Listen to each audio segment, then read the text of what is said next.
Et c'est la suite de l'hebdo de TST Radio. Et Eulalie s'est jointe à moi. Oui, hello. Bonsoir. Ça va et toi, bonne année? Super, bonne année. Ouais, meilleurs bien. vœux pour tout. Plein de bouquins, plein de lectures, oui, des sorties, des nouveautés. Évidemment. J'ai une pile à lire. Ah ouais, ça m'étonne pas, voilà. toi. Puis bon, j'ai tout le monde qui m'a fait plein de cadeaux de livres. Carte cadeaux Cultura, 100 bah, bien sûr, machin. bien sûr. Mes sorties actuellement. Je te laisse présenter ton invité. Eh bien oui, bonsoir à tous et bienvenue dans la bulle littéraire. Au programme, j'ai la chance d'avoir un auteur sur le plateau ce soir, Yannick Provost. Bonsoir. Bonsoir Eulalie. Comment vas-tu ? Très bien. Très bien. L'une des premières radios, je crois, pour tout à fait. présenter ton œuvre. Alors, pour vous mettre dans le contexte, imaginez l'espace d'un instant, vous réveillez sur une aire d'autoroute dans votre voiture criblée de balles et vous entendez aux informations de la radio qu'un braquage vient d'être réalisé. Est-ce vous ? Vous ne savez pas puisque vous n'avez plus de souvenirs. Tu as donc écrit un roman qui est un roman noir, plein de suspense, glaçant, et c'est surtout le polar normand 2023. 24. Alors, 24. C'est écrit 23 sur la petite... Voilà. Alors, je voudrais d'abord savoir à quel moment tu t'es dit que tu allais écrire et ton parcours d'écrivain, il commence quand, au plus loin ? Plus loin, je dois avoir 15 ans, j'ai envie de faire quelque chose parce que j'ai découvert qu'il y avait des gens qui mettaient des mots dans des livres, qui racontaient des histoires et que moi ça m'emmenait super loin. C'est incroyable. Et que j'avais envie de faire ça. Donc j'ai commencé à faire comme tout bon adolescent des gribouillis. Mm-hmm. Après, ça s'est un peu calmé, c'est revenu vraiment, je devais avoir une bonne grosse vingtaine d'années, même un peu plus, et j'ai eu la chance de pouvoir échanger brièvement avec un certain Paul Auster, un léger auteur américain, qui m'a encouragé en me disant non, tu lâches jamais, si tu as envie, à un moment donné, ça le fera.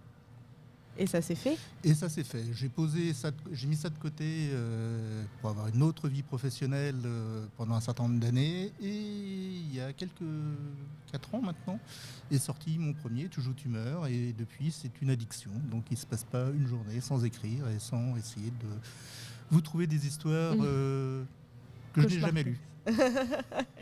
Donc, comment ça se passe tes journées d'écrivain pour te dire, est-ce que tu as un planning d'écriture ? Est-ce que tu... Je n'ai pas de planning d'écriture. En revanche, une journée sans écrire, je ne dirais pas que c'est une journée de foutu, mais c'est difficile à trouver. C'est un vrai besoin. C'est un jogging quoi, d'écriture. Oui, non, mais de toute façon, c'est un entraînement. Oui. Donc, ton roman s'appelle Je ne me souviens plus très bien et c'est écrit en dessous, un roman policier, mais pas que. Pourquoi ? Alors, le policier mais pas que, c'est la tagline de ma maison d'édition, donc qui est chez La Joanie. Pourquoi ? Parce que finalement, dans le roman noir, on y met tous, en dehors de l'histoire, un peu de nous. Et le roman noir, souvent, a été social, pour ne pas dire sociétal. Et on s'est toujours confronté aux grandes peurs, aux grandes craintes que pouvait avoir la société dans toutes les différentes époques. Et ce, depuis, grosso modo, Edgar Allan Poe, qui a dû écrire le premier. Très certainement. Et on en parlait tout à l'heure, donc de tout ce qui était les éditeurs, où il y a même des éditeurs spécialisés romans noirs. Mais comment on défend son livre, son bébé, son projet pour l'envoyer jusqu'à un éditeur et dire moi je veux qu'il soit publié et vous allez me le publier ? Alors, on ne le fait pas comme ça. On fait beaucoup d'essais, on se prend des murs, des portes, on réapprend à travailler et puis à un moment donné on le fait avec suffisamment de sérieux parce qu'on découvre que c'est un vrai métier, qu'effectivement on remet son travail plusieurs fois. Et puis après c'est juste une rencontre, on va dire que c'est le bon moment et les choses se font naturellement. Les choses se font naturellement sur le premier, puis après le premier on entraîne un deuxième, et à condition bien entendu qu'il y ait quand même quelques ventes et quelques lecteurs. Bien sûr.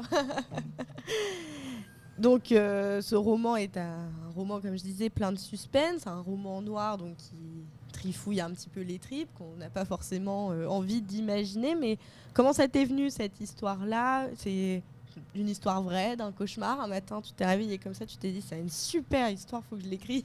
Alors, deux choses. Le premier, moi, c'est ma région d'adoption, qui est la Basse-Normandie. Donc là, pour le coup, ça se déroule en forêt des Couves.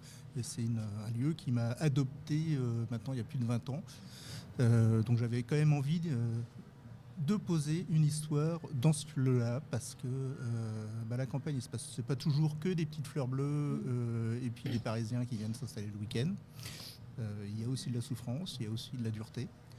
Et un lundi matin, j'ai une de mes collègues qui effectivement est revenue un jour vers moi en me disant mais je regarde, j'ai une sale tronche, t'as des valoches sous les yeux à n'en plus finir. Et c'est là où elle m'a dit non mais je me suis levé à 2h ce matin, je suis allé sur une aire d'autoroute sur la 13 parce que j'ai un de mes amis qui a perdu la mémoire et qui a fait juste le dernier numéro de téléphone qu'il avait fait et c'était le mien. Donc, comme quoi, ça arrive vraiment de pouvoir perdre la mémoire de cette manière, et j'ai trouvé que c'était juste un début de roman formidable. Mais c'est un truc de dingue, quand même. Moi, je me demande le degré d'alcoolémie de la personne. Non, aucun. Aucun. Et donc... même pas une personne âgée ou quoi? Non, comme quoi, le cerveau. Il se passe des choses des fois là-haut où on n'est pas forcément prêt. Donc... Ma question après, puisque moi j'ai adoré tout le livre forcément, parce que je pense que mes chers auditeurs savent à quel point j'aime les polars, mais je voulais savoir, toi, ça a été quoi ta partie préférée à écrire? Est-ce que c'est le chapitre du dernier, c'est le frisson du dernier chapitre, la peur du premier ou... J'ai pris un grand moment de plaisir à écrire le prologue. Je fais rarement des choses un peu qui remuent les tripes, on va dire, parce qu'on ne va pas tout dévoiler. Mais je me suis vraiment beaucoup amusé à l'écrire, à le réécrire pour faire en sorte qu'il soit un peu matraquant. Oui. C'est vrai que dès le début, on rentre dedans, ça nous retourne un peu, on se dit « Ouh là, dans quoi on va partir » et puis après ça part tout seul. Et puis après ça se calme et ça part tout seul. C'est ça, ça part tout seul, ça se calme mais ça revient. C'est ça. Oui, mais c'est normal ça. Bah oui, sinon ce ne serait pas un roman noir. Comme tu l'as dit, que ça venait donc d'une histoire plus ou moins vraie, mais le personnage principal ou même les autres personnages, tu les sors de ta mémoire ou tu prends des connaissances de la famille, même un alter ego de toi-même? Non, les personnages, en fait, je pense que... On vit à plusieurs quand on écrit. On vit à plusieurs pendant des mois. Donc effectivement, moi j'ai vécu avec Camille, Renan, Madeleine et puis toute ma clique. Ils sont assez nombreux comme à chaque fois. Ouais. Non, je les sors juste parce que c'est le bon personnage au bon moment. Et il m'a fallu un petit peu de temps pour les détourer, pour les personnifier. Mais pas trop, parce qu'il faut qu'il y ait peu de détails finalement physiques, juste suffisants pour que le lecteur puisse se faire une idée. Et après, maintenant, je suis incapable de vous dire, moi, si Renan, il fait 1m92 ou 1m86. Et même en tant qu'auteur, t'as pas une vision précise J'ai essayé, non, je préfère vous laisser ce plaisir de vous le mettre en tête. Non, mais c'est vrai, parce que de toute façon, plus c'est détaillé, moins on s'accroche au personnage finalement, vu qu'on se crée notre bulle quand on lit. C'est le principe. Bon, tu l'as dit également, tu adores donc la Basse-Normandie. C'est pour ça que c'est ce premier livre qui se passe en Normandie. Oui, c'est le premier qui se passe en Normandie. Le tout premier Tout joue tumeur se passait entre Singapour, Helsinki, la région parisienne et atterrissait sur Saint-Malo. Beaucoup de voyages dans celui-là. Oui. Le second, Il ne rentre pas ce soir, lui était un pur polar parisien qui se passait en une nuit dans Paris et sa proche banlieue. Et là, effectivement, il fallait quelque chose qui soit purement normand, parce qu'il faut toujours changer et jamais se répéter. Rattaché, même tes souvenirs, comme tu le disais, ta région un peu de cœur, c'est ça? Des souvenirs et puis des endroits que j'ai découverts, des endroits où je me sens pas forcément très très bien. Je suis un grand malade mental, je ne supporte pas la forêt, donc bien entendu, je l'ai placé en forêt des Couves parce que c'est sans doute l'endroit où je me sens le plus mal à l'aise. Ouais. Donc je pense que ça transpire un petit peu dans les lignes, j'espère en tout cas. C'est pour ça qu'effectivement c'était agréable à faire. C'était agréable. C'est comme ça, l'auteur donne le suspense qu'il ressent au lecteur. Tu montres donc un village qui est en pleine révolte. C'était important pour toi, à côté de cette idée de roman noir, de montrer des détails de la société comme ça? C'est le mais pas que. dans le roman policier, mais pas que. C'est le mais pas que. Voilà, j'aime bien toujours venir égrener 2-3 petites choses. Et là, effectivement, les tensions sociales m'intéressaient. Tout comme dans le deuxième, c'était plutôt soit le trafic de drogue ou comment une jeune femme peut s'extraire de sa condition en banlieue, ou dans le premier, la technologie. À chaque fois, j'essaie d'avoir quelque chose, rajouter un prisme. Un aspect social, en fait, pour faire réfléchir aussi, et puis faire détendre la pression. Du coup, on va parler de choses concrètes, puisque comme je l'ai dit, tu es le prix Polar Normand 2024. Comment on reçoit un prix Normand ? Est-ce que c'est l'auteur qui envoie son livre pour qu'il soit sélectionné ? Est-ce que c'est un hasard ? Comment on sait déjà ? Enfin, comment ça se passe la genèse de ce prix, en fait ? Alors, la genèse de ce prix, ça, je pense qu'il faudra en parler à mon éditeur, qui, à un moment donné, où j'ai reçu un coup de fil en me disant « ça serait bien que tu sois à Lisieux plutôt vers cette date-là ». Parce que vous êtes 3 finalistes et voilà. Une belle surprise. Donc, oui, voilà, un matin, un coup de téléphone. Et c'est une excellente surprise. Donc tu prends ta petite voiture ce soir-là, tu vas sur Lisieux, tu reçois ton prix de la part de François Chabot et toute son équipe. Et c'est un vrai plaisir parce qu'effectivement, ça récompense plusieurs mois de boulot, quoi.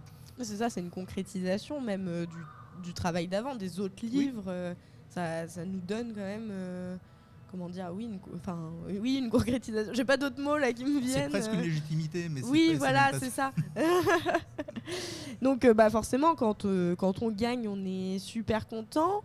Mais en plus de la petite étiquette, on gagne quoi à avoir un prix littéraire ? On gagne on se fait dorer l'ego, on adore ça. Non, on gagne pas grand-chose, même rien, si ce n'est effectivement son petit bandeau sur son livre et le fait d'avoir été reconnu, parce que c'est toujours sympa de se friter avec les copains pour savoir finalement qui est. Je connais pas un auteur qui vous dira que c'est pas bien de recevoir un prix. Oui. C'est toujours très très satisfaisant et non, c'est vraiment agréable. Et puis c'est la seule reconnaissance que dans le monde littéraire on a le prix. Surtout que c'est une reconnaissance qui vient des lecteurs. C'est une reconnaissance qui vient des lecteurs et en ça, c'est vraiment agréable. Oui, forcément. Oui, j'avais une petite question. Je voulais faire un petit écho à la musique. Je suis une fan de musique et donc je voulais un petit peu faire un parallèle. J'ai cru comprendre, j'ai cru lire dans un article que vous aimiez beaucoup la musique. Ça m'arrive, oui. Oui, ça vous arrive seulement ? Mince. Non, mon deuxième roman était complètement axé sur le jazz. Ah, eh bien voilà, moi ma petite question c'était de savoir si vous écriviez en musique. Alors j'écris, j'aime bien avoir du bruit. Écrire en musique, oui, mais plutôt BO de film. Oui, d'accord. Quelque chose de très cinématographique qui vous emmène, qui vous aide en fait. Qui ne vient pas déborder non plus sur entre guillemets l'imagination ou la concentration, parce que quand on va chercher une tournure de phrase ou quoi que ce soit, il faut juste avoir le fond. Donc en ce moment, c'est la BO de Tron. D'accord. Et vous avez écrit justement ce livre qui a reçu ce prix sur quel est-ce que vous avez un... Alors là, j'ai plus le souvenir parce que dans les 2 premiers, je sais qu'il y avait des playlists à la fin parce que c'était vraiment agréable et c'était complètement immergé dedans. Celui-ci, j'ai voulu le faire sans musique, en tout cas. Ça ne m'a pas empêché d'en écouter. Non, j'ai dû arriver sur de la BO et puis j'ai dû alterner entre Pat Metheny et puis Five Finger Death Punch. Quelque chose d'un peu large. Et du coup, pour rebondir sur la question, c'est super intéressant. Et puis j'avais déjà entendu parler des auteurs qui écrivent en musique. Est-ce que on se cantonne, on va dire, à une seule playlist ? Ou chaque jour ça va changer, ou même si c'est à peu près dans la même ambiance, où on garde vraiment une musique Ça dépend. Sur celui-ci, je me souviens plus très bien. Donc pour les autres, c'est pas grave. Alors, c'est assez général. Pour les autres, le premier était très très pop rock. C'est-à-dire que c'était du Youssou N'Dour, du Ed Sheeran. Il y avait des choses qui étaient un peu sympas. Le deuxième, c'était vraiment Miles. Celui que j'ai fini ce week-end, là, on est plus retombé sur du pop rock aussi. On revient au pop rock quand même. C'est pour ça qu'il est sur TST. Non, mais j'ai même découvert Taylor Swift et les Swifties. Wow. Comme quoi, on en apprend toujours. Alors moi, je l'ai su un petit peu avant l'émission, mais tu as un livre donc qui est écrit et un autre qui est en cours d'écriture. c'est Le ça. prochain polar a été finalisé ce week-end et le prochain à être édité, lui, il ne sera pas un polar et arrivera cet été. Je vous parlerai d'autres choses, sans doute c'est ce pas que j'allais noires, dire. mais Est-ce que tu veux, tu peux nous en parler ou pas? ce sera c'est un projet qui me tenait à cœur depuis un certain nombre d'années. J'ai eu, maintenant aujourd'hui je peux le dire, cette chance d'avoir été un peu malade, d'avoir mis ma tête sur le bio pendant un certain temps. Et d'avoir survécu à un cancer et plusieurs récidives. Et donc, il fallait que j'en fasse quelque chose. Et ça sera c'est ce prochain projet, en tout cas, qui va voir le jour. Et pour pas rentrer dans le pathos, c'est pas moi qui l'ai écrit, c'est mon chien. Donc, c'est un roman de clébard, parce que je ne suis qu'un dealer de croquettes. Donc, ça donne la couleur. C'est ça, ça donne la couleur, une belle image, une belle symbolique et surtout une belle trace. Oui, de ce moment de vie. C'est une trace, pour ne rien oublier, et puis surtout c'est également pour donner quelques clés aux gens qui soit en sont atteints, soit leur entourage, parce qu'il y a des choses qu'on ne dit pas, qu'on garde ou qu'on ne veut pas comprendre. Voilà. Bien sûr. Je vais te souhaiter encore une très joyeuse année. Et qu'est-ce que je peux te souhaiter pour 2024 ? La 4e polar édité, ça serait quand même top. Bon alors je le souhaite de tout mon cœur. J'espère te revoir très vite sur le plateau de TST pour cette histoire de clébard et puis cette suite de polar. On peut retrouver ton livre dans toutes les librairies et également en e-book. En e-book, sur toutes les plateformes. Si jamais les librairies n'ont pas le courage, la volonté, la possibilité de les commander, parce qu'aujourd'hui les règles ont un peu changé. Et la vie du livre est des fois un peu compliquée. Oui, c'est... Mais en tout cas, il est disponible partout, sur toutes les plateformes et dans tous les formats. Voilà. Bon, c'est super. Est-ce que tu as des séances de rencontres littéraires, de dédicaces prévues ou... Alors, je sais qu'il y en aura une au cours du premier trimestre qui sera sur Alençon. La date n'est pas encore fixée. Et en revanche, celle qui est complètement fixée, c'est Nemours, dans le 77, les 27 et 28 janvier. Et puis, sans vouloir rien dévoiler, il n'est pas impossible qu'on se rencontre vers Moult Chiche-Beauville début septembre. C'est super. Et bien, je te souhaite que toute la réalisation et l'épanouissement te suivent pour 2024, que ce soit dans la vie littéraire et puis dans ta vie en général. Et à tous mes chers auditeurs, je vous souhaite bien évidemment une merveilleuse année 2024. Mes meilleurs vœux, la santé, c'est le plus important. Et puis surtout beaucoup de livres. Merci Yannick pour cette interview et à mes chers éditeurs de m'avoir écouté. Merci à vous tous. Merci Yannick Provost de nous avoir rejoints sur le plateau de TST Radio. On vous souhaite une belle continuation. Merci.